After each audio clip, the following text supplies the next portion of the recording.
अस्सलाम वालेकुम जी, क्या हाल चाल। उम्मीद करता हूँ आप सब खैरियत से होंगे। अगर आपके जानवर को तेज़ बुखार है और वो खड़ा भी नहीं हो पा रहा और ऑफ फीड है और उसका दूध भी कम हो चुका है, सबसे पहली चीज़ ये है कि ये बैफ हो सकती है।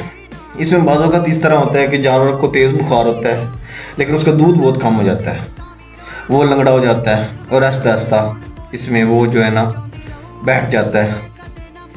इस बीमारी को 3 सिकनेस का नाम भी दिया जाता है और इस बीमारी को विल का नाम भी दिया जाता है। हमारी पंजाबी ज़बान में से विल भी कहते हैं।